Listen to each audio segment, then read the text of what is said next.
Salah satu kecamatan-kecamatan di Kabupaten Bandung Barat dengan luas sekitar 160 km persegi yang meliputi 9 desa. Cilangari, Sindang Jaya, Bumi Jaya, Sirna Jaya, Gunung Halu, Celak, Warga Saluyu, Sukasari, dan Taman Jaya. Jauh sebelum wilayah Gunung Halu berkembang seperti sekarang, ada sebuah tempat yang dipercayai masyarakat setempat sebagai cikal bakal kehidupan di Gunung Halu, yaitu Pajaratan yang berada di Kampung Cihanjawar, Desa Gunung Halu.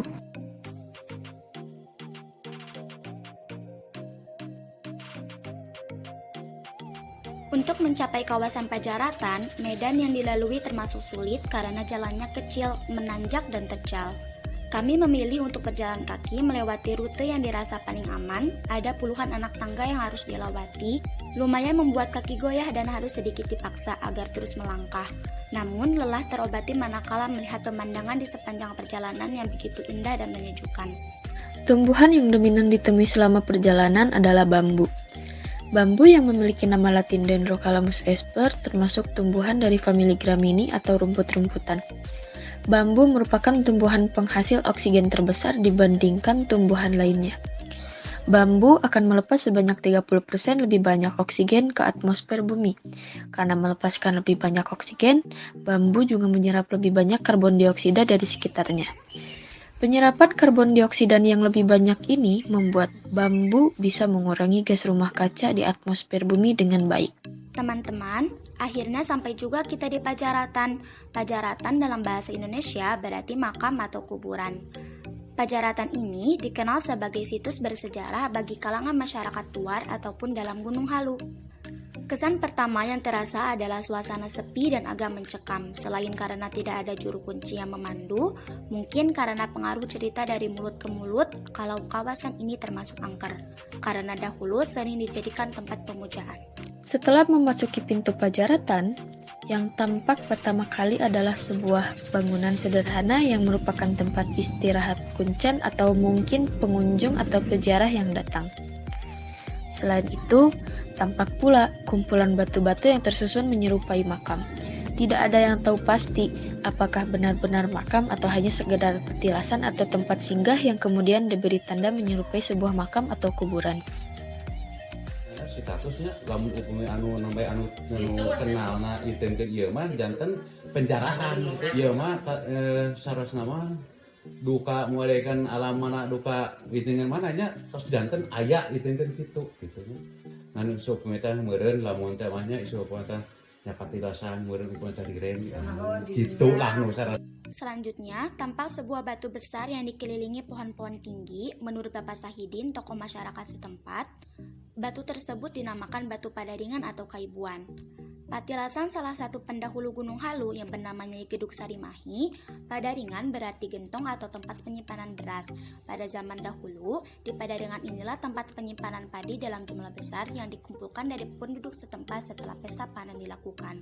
Langsung dengan kaibuan nyata disibatkan kaibuan teh padaringan teh aya kan eta anu batu anu buleja ini nyatanya eta disibatkeun eta padaringan teh muhun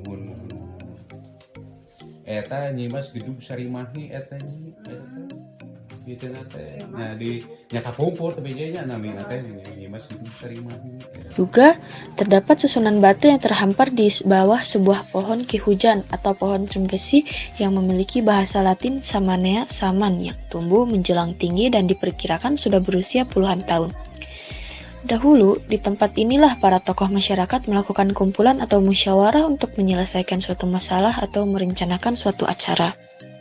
Dan di bagian paling ujung terdapat sebuah patilasan menyerupai makam yang panjang yang merupakan patilayan Eyang Prabu Jayakraton. Nah teman-teman, menurut cerita legenda rakyat setempat, Pajaratan inilah yang merupakan asal-muasal daerah Gunung Halu. Beberapa susunan batu yang menyerupai makam kuno diyakini sebagai situs peninggalan zaman batu megalitikum. Ada juga yang menyebutkan asal-usul nama Gunung Halu ini karena dulu terdapat alu dan lesung yang dibuat dari batu. Namun karena kemajuan zaman, alu dan lesung itu hilang. Tidak ada yang tahu pasti bagaimana alu dan lesung tersebut bisa hilang. Sejak dulu, kebanyakan masyarakat luar yang selalu menggunakan tempat ini sebagai tempat beribadah. Dikutip dari Trapawana, nama Gunung Halu menurut tata bahasa terdiri dari dua kosakata yaitu gunung, bukit atau pasir, dan Halu merupakan alat penumbuk padi. Biasa terbuat dari kayu atau pada zaman megalitik terbuat dari batu.